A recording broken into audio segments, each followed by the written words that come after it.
Good morning, children. We are here climbing the mountain again to learn about Jesus' blessings. So, you know the routine. We're going to climb, we're going to hike, we're going to use our ropes, and we're going to come up this mountain. So stand up, get ready, and hike up this mountain with me. Come on.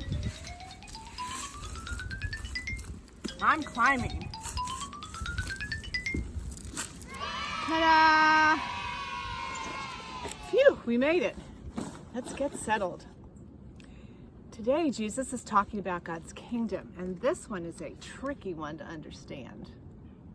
In the Bible, in Matthew 5:11 and 12, Jesus says, "Blessed are you when people revile you and persecute you and utter all kinds of evil against you falsely on my account.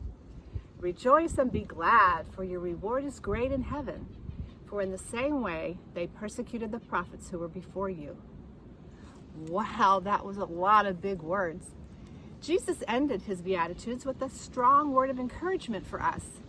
In these final words of Jesus' blessings, Jesus again said his followers will be blessed facing trouble and persecution. Remember, persecution is when people treat you badly because of who you are or what you believe. Jesus knew this might be one of the toughest, hardest things, keeping people from living out God's abundant love.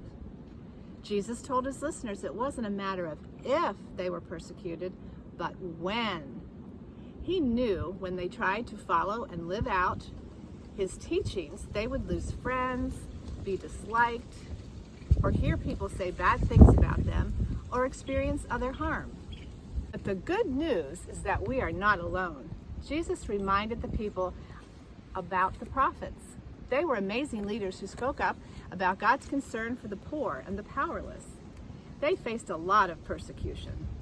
Can you think of any prophets from the Bible? There's so many. Jeremiah, Elijah, Deborah, Amos. You can read about them in your children's Bible at home. What about some people today who are like prophets? Martin Luther King Jr. or Mother Teresa? When we follow Jesus, we're joining with people from the ancient past, from the recent past, and people all over the world today. We're joining with children and teenagers and adults, and we have to do it together. Jesus told us to rejoice when we are persecuted. Does that make sense to you? Are you happy and excited when people misunderstand you or say mean things to you? It sure isn't easy. But Jesus reminded us that when we make brave choices, even if they are unpopular choices, we are creating a world that looks more like God's home. We also have a whole family of faith who is with us, people who followed God thousands of years ago, and people today who are with us as we follow in faith.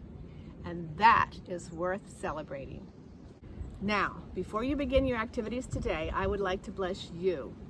A blessing is something you receive, so open your hands like you're ready to receive a gift.